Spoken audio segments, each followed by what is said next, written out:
Antes de empezar la charla, esto de la realidad virtual no es algo que va a ocurrir a futuro, sino que es algo que está ocurriendo en tiempo real. Toda la información que voy a compartir ahora es algo que viene de 8 meses casi hacia atrás en el tiempo, o sea que es algo muy nuevo. Tan nuevo que, por ejemplo, ahora mismo, en estos momentos, se está grabando el primer telediario de la historia en VR.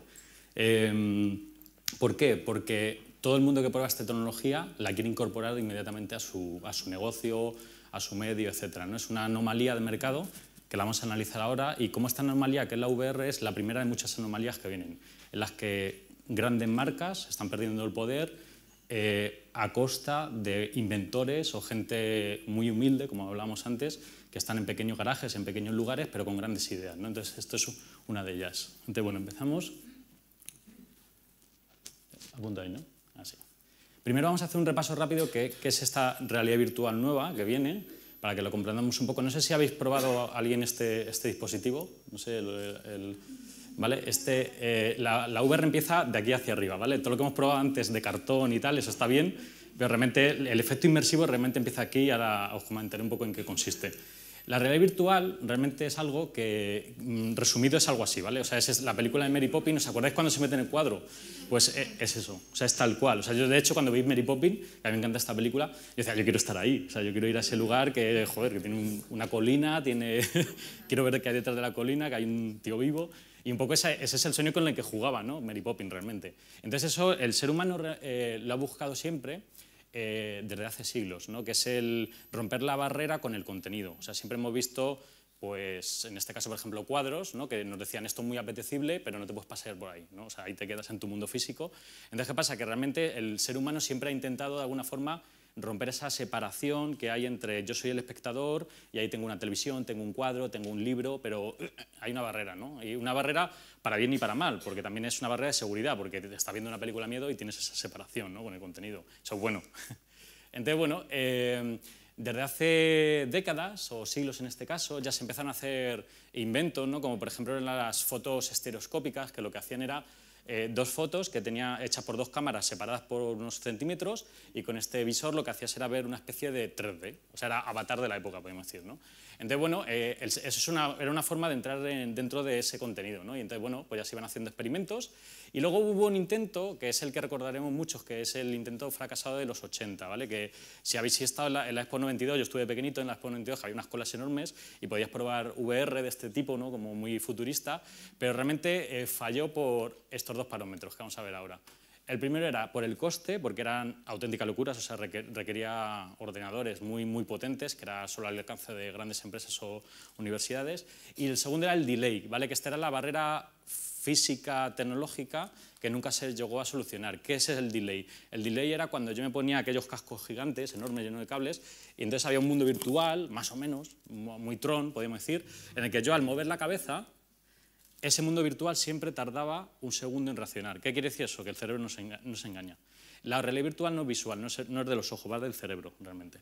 ¿Qué ocurre? Que tenemos ese problema. Entonces, ¿qué pasa? Bueno, al final el marketing ya sabes cómo funciona, que lo maquilla todo y lo que hace es transformarlo en películas de futuro pasado, que se llama. Son tecnologías que podían haber ocurrido, pero como no han ocurrido, lo que hago es me hago una película como El cortador de césped, Días extraños, hubo muchas que se vendía como, bueno, esto llegará en algún momento en el futuro, cuando andemos con naves volando. Y bueno, se quedó como una tecnología ya que nadie le hizo caso, ¿no? Entonces, bueno, pasan 20 años en los que de repente hay una serie de revoluciones tecnológicas que son muy importantes para todo esto, que es Internet, la digitalización de contenido, los móviles, las apps, redes sociales, el cine 3D. Todo esto ha ido ocurriendo, ¿no? Desde aquella época de los 80-90, ¿no? Entonces, le llamamos el mar en calma. ¿Por qué? Porque es una época en la que ha ido ocurriendo grandes revoluciones, pero ninguna ha sido de una disrupción absoluta, digamos. O sea, realmente tú seguías teniendo esa distancia de seguridad con el contenido, incluso de Internet. De hecho, cuando nació Internet, tú podías coger todo el contenido de la humanidad hacia atrás y meterlo, películas, vídeos, etcétera, ¿no? Entonces eso se ha roto ahora. Bueno, ya aparezco yo. Yo me llamo Edgar, surfista de olas, o sea, yo tengo bastante intuición para ver qué es lo que viene, me viene nativa desde pequeñito, y entonces, bueno, cuando empecé a trabajar en el mercado laboral, de repente me di cuenta que el mundo capitalista se mueve en olas de 3 años. Siempre crea algo, lo expande, lo magnifica, podríamos decir, y luego llega un momento de la verdad en el que se puede convertir en una ola, en una burbuja o en un tsunami, ¿vale? Entonces yo he vivido muchas. De hecho, estas que hemos visto antes, Internet, todas estas, he estado en ellas, ¿vale? O sea, estaba en el mundo de las apps, etc. Entonces era una especie de campo de entrenamiento, digamos, ¿no? En el que de repente tú tenías que cambiar cada 3 años de conocimiento, de puesto, de empresa, de todo, pero te iba dando una especie de background en el que de repente adivinabas que venía una especie de velocidad grande, ¿no? O sea, en la que de repente esos 3 años iban siendo cada vez más pequeñitos y de repente era, uy, ya los cambios no ocurren cada 3 años, ocurren cada 3 meses, ¿no? Entonces ahora estamos en uno de esos. Entonces, bueno, ¿qué ocurre? Que el mundo hasta aquel entonces estaba establecido por las grandes marcas. Las grandes marcas lo que hacían realmente era decir, vale, yo tengo un prototipo, tengo una patente, la bloqueo, la cierro, establezco un calendario para exprimirlo durante los próximos 10 años y entonces todos contentos porque ellos ganan mucho dinero, nosotros consumimos muchísimos productos y todo está en calma, ¿no? Entonces, bueno, hasta ahora, realmente, hasta hace unos años esto funcionaba así, ¿no? Entonces, no sé, nos sacaban, por ejemplo, un lápiz y parecía que era una innovación enorme, ¿no? Y cuando eso realmente existe hace 10 años casi, ¿no? Entonces, bueno, ¿qué ocurre? Que ocurre la anomalía, ¿vale? Este chaval que voy a presentar ahora es Palmer Luckey. Este chaval, Luckey es suertudo, o sea, realmente le pega mucho el nombre. Palmer Luckey es un chavalillo de California, bastante friki, que realmente no es ni ingeniero, ni es un gran gurú de nada, es un tío bastante llano, pero realmente lo que tiene es sentido común, muchísimo, de hecho, y lo vas a adivinar ahora porque los movimientos que ha hecho son anómalos y qué ha provocado con todo eso. Este chaval lo que hizo fue, digamos que su padre coleccionaba dispositivos de realidad virtual, entonces tenía esa espinita un poco de por qué no funcionó en los años 80 o 90, ¿no? Entonces él empezó a investigar, hasta de repente tuvo la gran idea esta típica que dices, es que estaba delante de nosotros y nadie la había descubierto realmente, ¿no? Que es uniendo puntos, ¿no? Entonces lo que hizo fue una cosa muy sencilla, que era ese problema que habíamos hablado antes de cuando yo movía la cabeza, hay un delay de 1 segundo o 2, de repente los móviles actuales tienen una cosa muy poderosa que se llama el acelerómetro y el oscilómetro, que es el típico juego este de la pelotita que yo tengo que meter en unos agujeros, ¿vale? Pues eso tiene una tecnología muy poderosa que es casi nanométrica en precisión del movimiento que estoy haciendo y en tiempo real. Ya está. ¿Qué hago? Yo tengo un móvil, lo pongo delante de las gafas y me estás traqueando en tiempo real el movimiento de mi cabeza. Yo esa información se la mando al mundo virtual, entonces no hay delay, es inmediato, o sea, estoy en un mundo que reacciona en tiempo real. Y no invento nada, eso era ya un componente que estaba disponible en los mercados chinos directamente, ¿no? Entonces él lo incorporó. Lo siguiente que hizo, que cuando yo tengo aquí una pantalla cuadrada, yo tengo que verlo panorámico, como en el mundo real, hasta el rabillo del ojo. Le agregó 2 lentes que lo que hacen es deformar esa pantalla y generarte un súper panorámico. Realmente ves hasta el rabillo, ¿no? Entonces eso te mete más aún en la acción. Y el tercer invento se fue al siglo XIX y trajo esa visión estereoscópica de grabo el contenido digital con una cámara y 6 centímetros desplazado otra cámara. ¿Vale? Entonces con esto creó Oculus, que fue el primer prototipo. Consiguió 2,5 millones en 3 días en Kickstarter. Yo lo adquirí en aquel momento, yo estaba trabajando de director creativo en Twenty y era tan de sentido común, tan básica la idea que era como, este tío tiene algo. O sea, no sabía muy bien para qué, o sea, no sabía si iba a ser un gadget para jugar o si realmente iba a dejarlo ahí, ¿no? En un rincón como fue, yo sé, los mandos de la Wii o cosas así. Y realmente, ¿qué pasó? Que había algo, ¿no? Había algo de que se veía mucha ilusión en la gente que lo probaba. Yo veía vídeos que la gente cuando se lo quitaba decía, wow, ¿no? O sea, y decía palabrotas, de hecho, cuantas más palabrotas yo más me lo creía, además. O sea, y entonces, de repente le metimos ese dinero, yo le di 350 euros y lo recibo, ¿no? Entonces, bueno, yo pues venía de todas aquellas olas creativas de marketing, publicidad, aplicaciones, etcétera, y de repente cuando me lo pongo, paro todo. ¿Por qué? Porque cuando yo me lo puse, yo esperaba ver algo solo visual de wow, qué bonito, qué efecto 3D, y de repente yo me di cuenta que mi cuerpo estaba creyéndose esa escena y que de repente cuando yo iba en un Ferrari a 200 por hora, la curva que iba a tomar, mi cuerpo decía, prepárate que viene una curva. Entonces eso quiere decir que no es algo visual, está engañando al cerebro y está llegando al instinto primario del ser humano. Ese canal nuevo que se abría ante nosotros no ha ocurrido nunca, jamás, o sea, jamás. Es el mayor canal de comunicación que se ha creado nunca. Entonces, ¿qué pasa? Que muy poquito lo vimos porque muy poquito teníamos acceso a aquel prototipo, que además estaba pegado a mano, o sea, realmente era algo muy artesano, ¿no? Entonces, bueno, ocurre lo típico de, pues igual, volvemos un poco a las olas antiguas, que cuando alguien tiene una gran idea, lo primero que te vienen son los tíos del dinero, ¿no? Y te dicen, te bloqueo, te lo compro, vamos a patentarlo, vamos a forrarnos. Entonces le vinieron los grandes, ¿no? O sea, vinieron grandes marcas que le dijeron, yo te compro la idea, la bloqueo y vamos a exprimir esto. Entonces, ¿qué ocurre? Que este chaval, como estaba creando una anomalía, lo que hizo fue esto, abrirlo open source, el prototipo. Porque sabía que realmente él lo que había creado no era un producto, había creado una categoría. Está Internet, el cine, radio, etcétera, y él lo que había creado una categoría en la que de repente se iba a generar un montón de contenido, realmente. Y ese contenido no es como Internet que tú tiras hacia atrás en el tiempo y puedes aprovecharlo, es que hay que crearlo desde cero hacia adelante. Eso tiene más poder que la propia gafa, casi. Entonces, bueno, lo hace open source y Facebook aparece de repente un día y lo compra por 2.000 millones de euros. ¿Vale? Porque el chaval se vende a Facebook, ¿vale? No se vende realmente, o sea, vende la empresa, pero dice, yo la quiero controlar, o sea, mi producto es mío y yo lo voy a controlar. ¿Por qué la vende? Porque Facebook de repente descubrió que la VR es el próximo canal de contenido de la historia, digamos, ¿no? Entonces, ¿por qué? Porque tú puedes crear contenido profesional, películas, videojuegos, experiencias, contenido de empresas, para, no sé, para formación, etcétera. Hay un montón de campos, pero también a nivel social, la gente, hay una cámara que no me la he podido traer, pero luego os enseñaré la foto, tú capturas recuerdos. O sea, es una cámara que tiene dos objetivos de 180 grados, yo haría así ahora mismo, clac, disparo, y lo que esté captando es una especie de escena 360 grados, que cuando tú te lo pones en estas gafas y estás dentro de la escena, lo vas a recordar toda tu vida. Eso es muy poderoso y eso se puede compartir. Entonces Facebook está ahí, ¿vale? Y ese es el movimiento que hizo, ¿no? Entonces este chico ya se metió ahí y para adelante, ¿no? Entonces, bueno, la anunciaron, dijeron, la evolución es así, o sea, primero fue texto, internet, luego fue foto, luego entró el vídeo.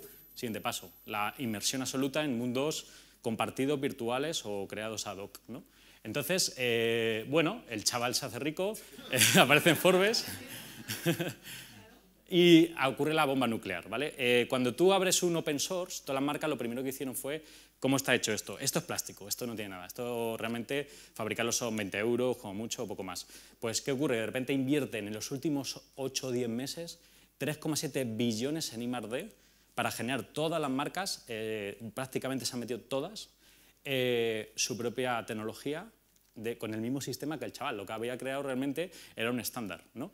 Entonces, ocurre esta explosión nuclear, que es una anomalía, porque realmente no había ni estudios previos de mercado, ni las consultoras estaban metidas. En aquel día, el día cero, cuando estábamos los 4 frikis con las gafas, realmente era el lugar, como digo yo, donde se ocurren las cosas. Las cosas ocurren de forma muy rock and rollera, o sea, realmente ocurren con instinto, con decisiones que no tienen sentido por ningún lado, y estaba ocurriendo de esa forma, en foros que de repente estaban 4 tíos diciendo, oye, vamos a tener que crear el estándar de diseño de esto. ¿Quién? Pues estos 10 que estamos en el foro, es que no había nadie más, ¿no? Entonces, eso es muy atrayente, eso es increíble.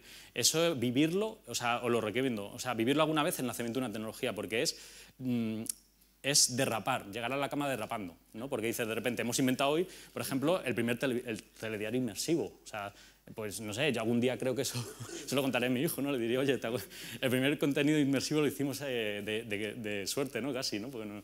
Entonces, bueno, ocurre esta anomalía y de repente salen tropecientos formatos ya de gafa muy, muy profesional. Por ejemplo, esta que veis aquí, te vas a poder mover 30 metros en el espacio.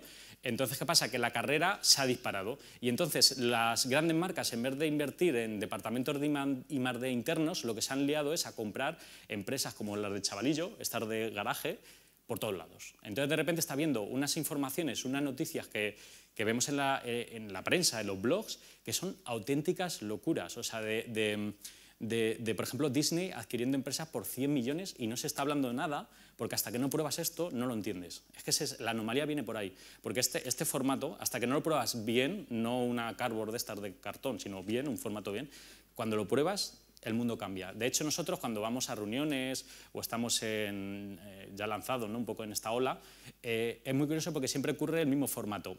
La reunión empieza con 2 personas, que suele ser pues, un gran presidente, ¿no? Que te llama como cuéntamelo tú, porque la gente mía de, yo qué sé, de IT y tal, todavía no sabe muy bien lo que está ocurriendo. Entonces, de repente, las reuniones de repente empiezan a entrar gente, ¿no? Porque por lo fuerte e impactante que tiene el formato, y se transforman en lo que llamamos las VR parties, que es 15 tíos alucinando, pintando en servilletas cómo vamos a petarlo el año que viene con esto, y el CEO de la empresa, que es un tío serio y no sé cuánto, con cara de niño. Pues a mí eso me alucina, ¿no? Y está ocurriendo en tiempo real ahora mismo. Entonces, bueno, se genera una pirámide de contenidos en la que iremos de PC hasta videoconsolas o smartphone. O sea, realmente es perfecta la ola que viene porque es todo, o sea, está en todos los formatos, desde consumo más casual hasta estar directamente horas viajando, por ejemplo, por la Vía Láctea, por ejemplo, ¿no? Luego convive con todas las tiendas, o sea, estas son aplicaciones que tú vas a descargar y vas a poder ir a un concierto de Rolling Stone en primera fila, en streaming, por 3 euros, que estamos ya trabajando en ello, y cosas así. O sea, de repente tú puedes decir, bueno, pues me voy a un planeta, voy a estar con una nave volando, ¿no? Entonces puedes hacer lo que quieras realmente, ¿no? Es un poco el sueño ese que hablábamos. Y bueno, cámaras de todo tipo que están saliendo, y sí que me gustaría hacer un parón ahora, que es lo siguiente. Bueno, está ocurriendo en 8 meses, es la anomalía, pero ¿qué está ocurriendo en España? A ver, os explico. Normalmente, hasta ahora, en esos mercados antiguos, como digo yo, siempre era Estados Unidos o alguna gran potencia, marcaba la tendencia y luego íbamos a rebufo, ¿no? De alguna forma, ¿no? ¿Qué pasa? Que en una anomalía en la que todo ha ocurrido en 8 meses, no hay tiempo para esos planes malignos. O sea, realmente se lanzó la tecnología y los pocos que estábamos la fuimos adquiriendo muy rápido. Entonces, ¿qué pasa? Que como hay tantos campos a los que afecta la VR, tienes que elegir.